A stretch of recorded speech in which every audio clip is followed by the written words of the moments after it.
Os e-mails do acervo de Jeffrey Epstein foram enviados ao Congresso dos Estados Unidos.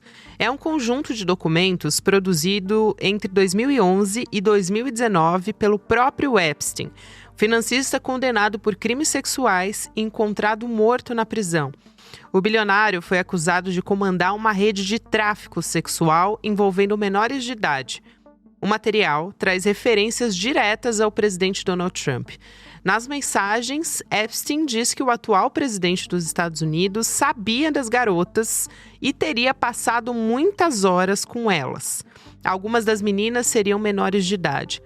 São trechos que contradizem declarações públicas sobre a relação entre os dois. Trump e Epstein foram próximos nas décadas de 90 e os anos 2000, mas romperam por volta de 2004.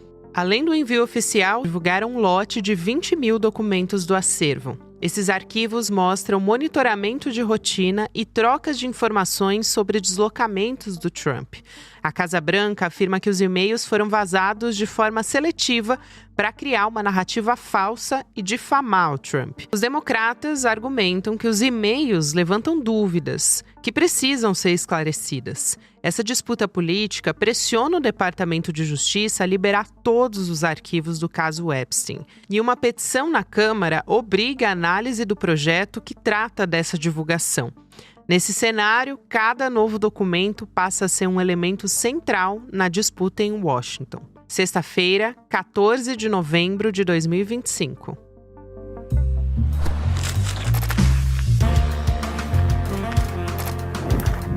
Sou a Gabriela Varela, esse é o Momento Notícia, com mais informação.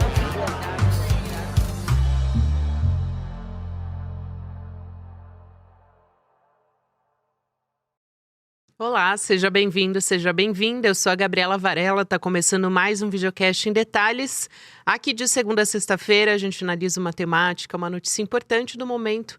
Hoje a minha convidada é a jornalista e escritora Adriana Carranca. Adri, um prazer te receber mais uma vez, seja bem-vinda. Prazer estar com vocês. Obrigada pelo convite. Eu que agradeço, Adriana, até porque a gente vai tentar entender juntas aqui quais são as principais revelações que estão nesses e-mails que foram divulgados pelo Comitê de Supervisão da Câmara dos Estados Unidos. Da onde veio isso? Depois eu acho que a gente pode passar um pouco para a relação do Trump com o Epstein, mas vamos começar por aí, né? O que chamou mais atenção desse caso que vem à tona agora? Olha, esses e-mails eles já vêm sendo revelados faz mais ou menos 6 anos, né? É um caso antigo, lembrando que a primeira acusação contra o Epstein é de 1996, então esse caso vem sendo se desenrolando e com muitos percalços, né, durante muitos anos, e mais recentemente, de 6 anos para cá, se criou essa comissão que, para avaliar realmente, a gente teve mais vítimas vindo a público falar sobre os abusos que elas sofreram, né? Mulheres que sofriam, que alegam ter sido traficadas e que sofriam abuso sexual em uma casa mantida pelo Epstein, e uma casa que era frequentada por muitos poderosos. Esses e-mails, eles são reveladores porque eles mencionam muitas vezes o presidente Donald Trump, e desde o início desse escândalo, o presidente Donald Trump vem sustentando que ele não conhecia bem o Epstein, que ele não era próximo, que havia muitos anos eles não se falavam, e esses e-mails para você ter uma ideia do volume, são 23 mil documentos, e nesses documentos existem uma série de e-mails que citam nominalmente, e-mails do Epstein que citam nominalmente Donald Trump, mostrando a proximidade deles, indicando a proximidade deles. E essa proximidade é um ponto que eu acho chave para a gente discutir aqui, porque a gente sabia que o Trump e o Epstein eram amigos e que em algum momento eles brigaram. Essa é uma questão também, o motivo da briga ou os motivos dessa briga. Como é que eram esses encontros, essas festas que eles iam juntos na casa do Epstein? Qual era o nível dessa proximidade? Eu queria que você descrevesse um pouco, Adriana, pelo tempo de cobertura, até que você acompanha esse caso, como é que funcionava esse relacionamento deles, né? E também quais foram os motivos dessa briga que acabou levando à separação, vamos dizer assim, dessa amizade.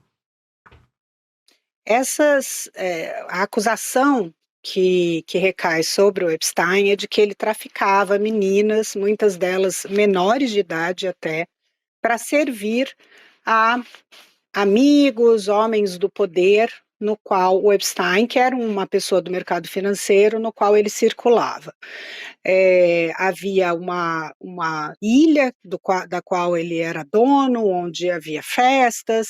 Tudo isso, obviamente, era muito secreto, porque era uma operação ilegal, mas o Trump sempre sustentou que ele não sabia nada sobre isso, que ele não sabia sobre esse lugar, sobre essa ilha, sobre essa casa do Epstein, que ele nunca tinha estado lá e que ele não sabia dessa operação do Epstein, porque o Epstein, é preciso dizer, ele foi condenado antes de aparecer morto numa cela da prisão. A mulher dele continua presa, ela acabou de recorrer, a companheira dele, né, a parceira dele, que é acusada de crimes sexuais e tráfico de meninas, ela está presa. Essa semana ela sofreu mais uma derrota, era a última apelação que ela podia fazer na justiça, ela foi condenada a 20 anos e ela deve cumprir esse tempo de prisão, porque ela não tem mais agora meios para apelar a essa decisão. Então, a gente está falando de duas pessoas que são condenadas. O Trump disse, depois que essa revelação veio à tona, depois dessa condenação, que ele não sabia nada sobre isso. Os e-mails indicam que Trump sabia muito bem o que Epstein fazia. Em um dos e-mails, o Epstein menciona especificamente, Trump sabia das meninas.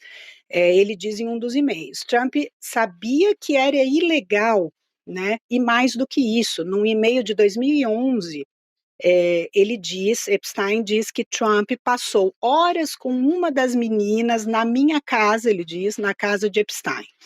Outra coisa importante desses e-mails é que eles revelam que muitas pessoas poderosas, pessoas até do Partido Democrata, pessoas, um escritor que escreveu o Fire and Fury, que é o Fogo e Fúria, né, que é um dos principais livros sobre o Donald Trump, e até governos estrangeiros, eles contavam com Epstein para passar a eles informações privilegiadas sobre o Trump. Então, isso também indica que o Epstein conhecia muito o Trump, conhecia intimamente o Trump. Sobre a briga entre eles, há controvérsias, né, pessoas falam diferentes motivos, apontam diferentes motivos, mas o mais factível é de que eles tiveram uma briga por conta de um negócio, de um empreendimento imobiliário em que eles brigaram e romperam as relações. E em um desses e-mails, em um outro e-mail, Epstein diz: eu já conheci pessoas más, pessoas do mal, mas nunca ninguém como Donald Trump. Então, isso também é um indicativo de como eles eram próximos, né, de quanto Epstein sabia do Trump. Em um outro e-mail ele diz que ele teria elementos para derrubar Donald Trump, né, quando já perto da candidatura dele às eleições no primeiro termo, e isso tudo, obviamente, desbanca, né, o que vem afirmando Trump, e aí a gente tem que ver as outras evidências também. A gente tem fotos de Trump junto com Epstein, tem foto de Trump num jato particular do Epstein, tem foto de Trump numa festa com Epstein, inclusive abraçado a meninas. A gente tem um cartão de aniversário que aparentemente, com um desenho aparentemente de uma mulher nua, que teria sido enviado para o Epstein, e a assinatura é muito, praticamente, né, igual à assinatura de Donald Trump. Ele nega tudo isso, mas é claro que todos esses e-mails somam a todas essas evidências da proximidade entre eles.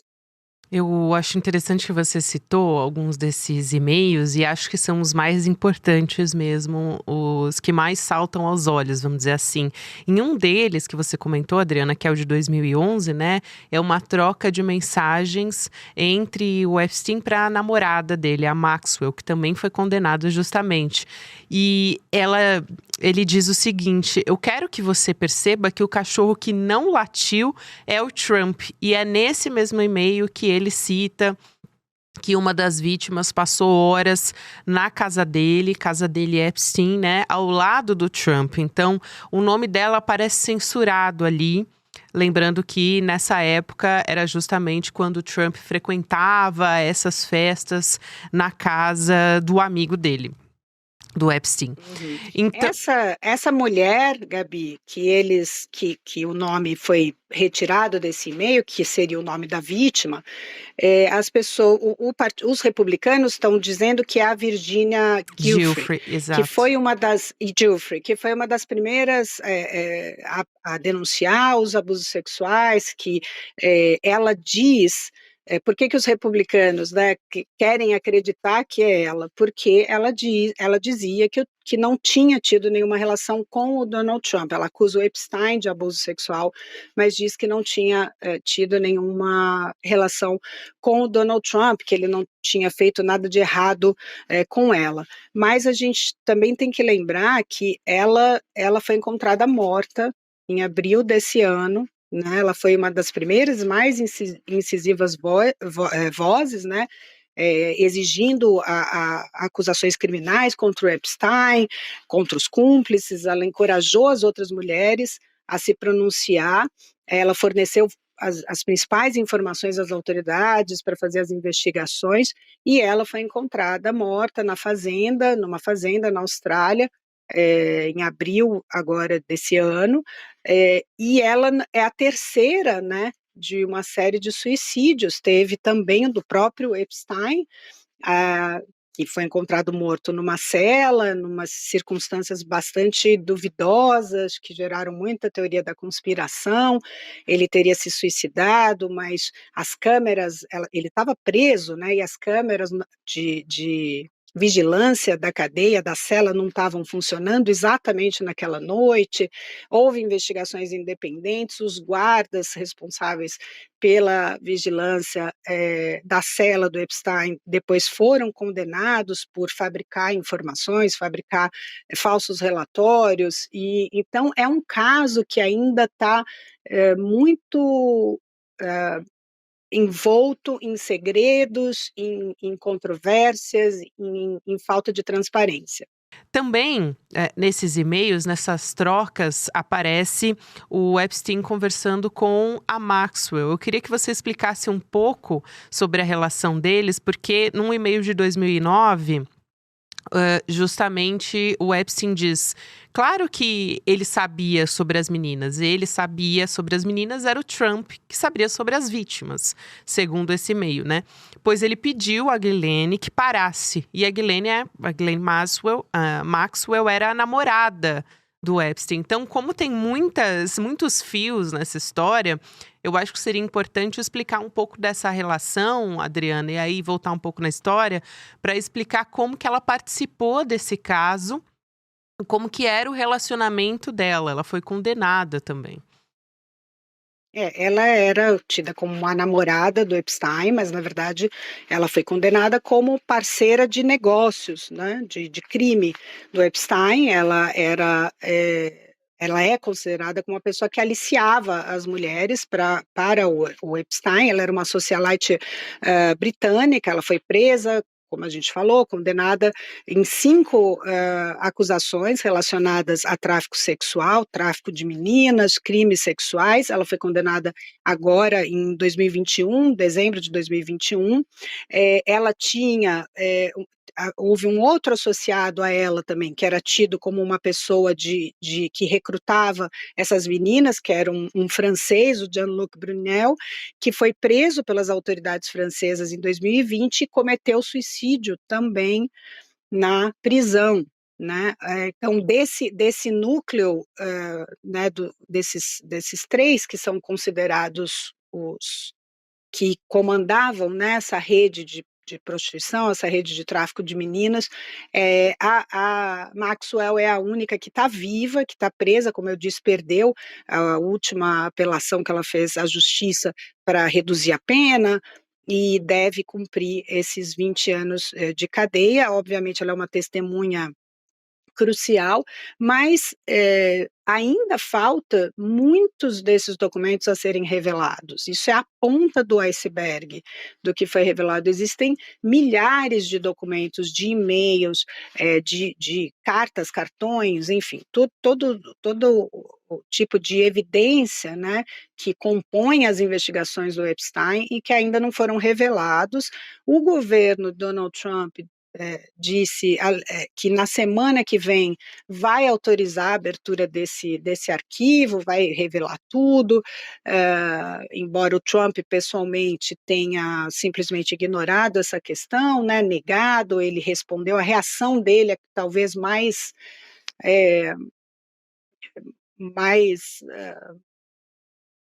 difícil, né, da gente engolir, né, principalmente as vítimas, né, do Epstein, que é simplesmente ignorar como se isso fosse uma fraude. A reação dele foi simplesmente dizer que isso está sendo usado, que é uma fraude usada pelos democratas para atacá-lo, né, e não respondeu, não explicou nada sobre as várias menções a ele nos e-mails, as acusações de que ele sabia das meninas, de que ele passou tempo com com pelo menos uma das vítimas. Tem um outro e-mail em que o Epstein diz que a ex-namorada dele de 20 anos, depois ele usa esse termo, ele deu, essa era a minha namorada que eu dei ao Donald Trump depois, que era uma menina na época, tinha 20 anos, mas depois acusou o Epstein também de abuso quando ela tinha 17 anos.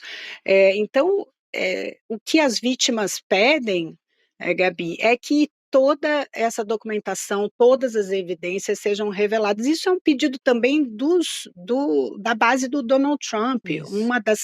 Uma das promessas de campanha dele era que ele abriria esses arquivos, né, que ele não É. tinha nada a esconder. Isso que eu queria te perguntar, Adriana. Isso era uma promessa de campanha do Donald Trump. Como é que isso virou? Porque isso acabou, de certa forma, essa promessa de campanha, virando contra o governo dele. É um fantasma que fica quase que assombrando o Donald Trump, né? Foram meses desgastando a imagem do Donald Trump e a cada vez que sai uma novidade, teve aquela carta também do Wall Street Journal, que aí o Trump disse que ia processar também o jornal. Agora a gente tem mais esse capítulo, vamos dizer assim, dessa história do Epstein Files. Então, como é que foi isso? Como é que essa história veio se construindo? E como é que está a reação também da base do Trump neste momento? A reação da base do Trump é de silêncio, Gabi. O Steve Bannon, que é um dos articuladores, né, trabalhou muito próximo de Donald Trump, trabalhou diretamente com ele, né, o grande articulador da direita global, da direita populista global, sempre falou dos arquivos do Epstein, que ele defendia a liberação desses e-mails, e um dos e-mails menciona ele, mostra que ele tinha contato com Epstein, tinha uma certa relação, a gente não sabe qual, mas tinha uma relação, uma proximidade também com Epstein. Nada, ele não mencionou absolutamente nada sobre o caso, que é uma vergonha, porque isso era ele defendia isso também como querendo mostrar a transparência da direita global e acusando os democratas de quererem esconder esses arquivos. Essa revelação, Gabi, ela mostra o abismo moral, né, que a gente vive na política, porque você ter esse tipo de evidência, você ter dezenas de vítimas falando abertamente sobre isso, vindo a público falar sobre isso. Você tem 3 suicídios no caso, e entre eles o do próprio Epstein, que é cercado de controvérsias. As investigações independentes apontaram uma série de erros, a própria o próprio mau funcionamento das câmeras bem naquela noite, na cela do Epstein, né? Tem uma série de coisas estranhas nesse caso, um envolvimento, o fato de que tantas pessoas poderosas procuravam o Epstein para saber informações sobre Donald Trump, e o próprio fato de que esses e-mails são também uma janela, Gabi, para a gente ver como é que o poder funciona, né, nos bastidores. Agora, como isso vai afetar na prática a popularidade do Trump? Eu pergunto quanto isso vai se converter ou pode se converter em perda de votos mesmo, no fim das contas. A gente teve agora eleições locais e foi uma vitória dos democratas se colocando no jogo político de uma maneira muito forte. Muita gente especulando como isso pode afetar as eleições de meio mandato. Então, eu imagino que seja uma união de fatores. Claro, pesa muito a questão da economia no bolso dos estadunidenses também, mas para a base do Donald Trump mais ferrenha, a do Make America Great Again, o MAGA, isso é muito caro, né? E se elegeu com muito apoio dessa base. Então, o quanto isso pode se refletir em perder popularidade, em perder voto por conta desse caso do Epstein? Tem pessoas aqui que já estão falando que o movimento MAGA, que é o Make America Great Again, está acabado. Por conta da economia, das duas coisas que você falou, por conta da economia, que realmente, apesar do Donald Trump negar, dele dizer que a economia vai muito bem, dele dizer que ele está defendendo os trabalhadores americanos, de toda a questão das tarifas, né? Isso está machucando largamente a economia americana. Trump se elegeu com uma promessa de baixar custos de vida, principalmente de alimentos. Os alimentos estão cada vez mais caros, não houve redução de preços, as pessoas estão sentindo isso no bolso, né? Houve esse lockdown que durou mais do que qualquer outro antes, com os trabalhadores, funcionários do governo federal sem receber seus salários, dependendo de distribuição de comida. As pessoas se mobilizaram porque eles ficaram realmente sem ter apoio, né, de nenhum. Você imagina meses sem receber o seu salário, pessoas, muitas e muitas demissões, a própria política de imigração também, que era uma bandeira de Donald Trump, essa truculência com que essas deportações, as imagens terríveis que a gente está vendo, elas acabam talvez por uma base pequena, radical, funcionando por algum tempo, mas depois as pessoas veem que isso não está afetando, não está melhorando a economia, que o inimigo não na verdade, o vizinho que é imigrante, né? Que o inimigo real é a política equivocada econômica que não atende a todos e que privilegia uma minoria de milionários, né, ligados a Donald Trump. Você vê que tem vários rachas dentro, não só do Partido Republicano, porque isso a gente já sabia, mas do movimento MAGA, né? Então tem a economia, tem a questão da imigração, que obviamente não tem o resultado que essas pessoas esperavam, né? Não melhorou a vida deles como eles acreditavam que melhoraria, porque são pessoas que veem os imigrantes como ameaça ao emprego, como ameaça às condições de vida, porque tem todo esse discurso de que os imigrantes usam, que não é verdade, de que os imigrantes cometem mais crimes. Isso a gente sabe que factualmente não é verdade. Então, as pessoas estão vendo que as condições de vida não melhoram e, além disso, tem esses e-mails do Epstein que, acima de tudo, embora não comprovem que Trump cometeu um crime. E aí eu também queria fazer um parênteses, Gabi, porque quando a gente fala não comprova que cometeu um crime, os e-mails não comprovam que ele não comprovam abuso, né? Mas se ele conhecia e participava e chegou até a se envolver com uma ou mais meninas desse grupo do Epstein e se omitiu em denunciar os crimes que eram cometidos, isso também é crime. não só de Donald Trump, mas de todos os envolvidos que os e-mails expõem. Então, eu faço um parênteses, porque quando a gente fala que os e-mails não comprovam que Trump cometeu um crime, que não comprovam que ele cometia abuso, né? Mas a omissão também é um crime, né, nesse caso. Exatamente. Então, isso fere muito, obviamente, a imagem dele, principalmente porque foi uma promessa de campanha, ele sempre falou e ele afirmava muito. A gente vive um momento também da mentira ser dita até que ela vire verdade, né?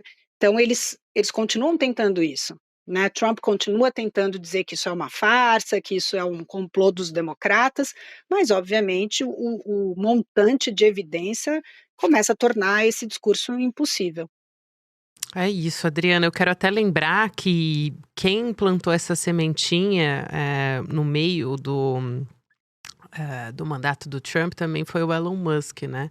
Dizendo, olha, o nome do Trump tá no Epstein Files, por isso que ele não quer divulgar. Agora ele não se pronunciou, depois que saiu essa novidade dos e-mails, né? Da troca de e-mails, assim como outros aliados também. O Elon Musk nem sei se dá para dizer que é aliado mais do Donald Trump, porque eles romperam. Mas é curioso também ver esses movimentos, como é que os aliados já foram citados ou não também nesses documentos. Então a gente vai continuar acompanhando e eu agradeço muito por você trazer também essa sua experiência cobrindo há tanto tempo a política dos Estados Unidos, as eleições também.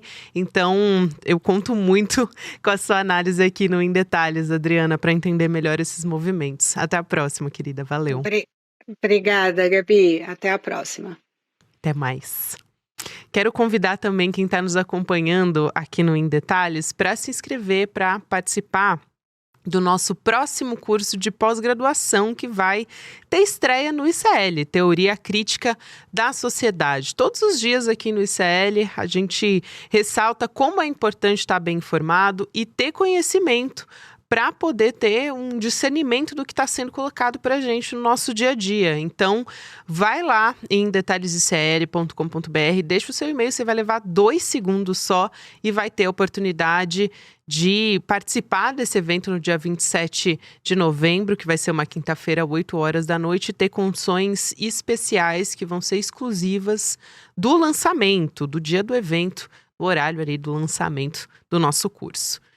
Agora você fica na sequência com o Mercado Investimentos, depois no Rolê ICL aqui no nosso canal. E você pode ouvir o Em Detalhes em qualquer momento do seu dia nas plataformas de áudio. Tem conteúdo novo de segunda a sexta-feira. Até a próxima. Sim, o ICL está lançando a primeira pós-graduação do país dedicada ao marxismo e aos seus caminhos do mundo de hoje. É ousado, é revolucionário. Imagina o que os extremistas vão achar disso. Eu quero te convidar para um evento de graça e online, onde vamos revelar os professores, as aulas e todas as novidades. Dia 27 de novembro, quinta-feira, 20 horas. Participe e aproveite as condições especiais do lançamento. Fala pessoal, tudo bem? Leandro Demore aqui para dar uma notícia incrível. O ICL tem sua própria revista digital, a revista Liberta, um novo espaço de jornalismo profundo, crítico e com a nossa cara, feito para quem quer entender o Brasil e o mundo além da superfície. Na revista Liberta, você vai encontrar os maiores articulistas e colunistas com análise sobre política, cultura, atualidades e, claro, muito pensamento crítico. Esse vai ser o nosso espaço semanal de reflexão em profundidade. Faça agora mesmo a sua assinatura. Acesse icl.com.br/revista. E se você já é aluno ou aluna de algum curso do ICL, tem um benefício especial para fazer parte disso com a gente. Um desconto exclusivo para garantir a sua assinatura. Revista Liberta é o ICL em profundidade.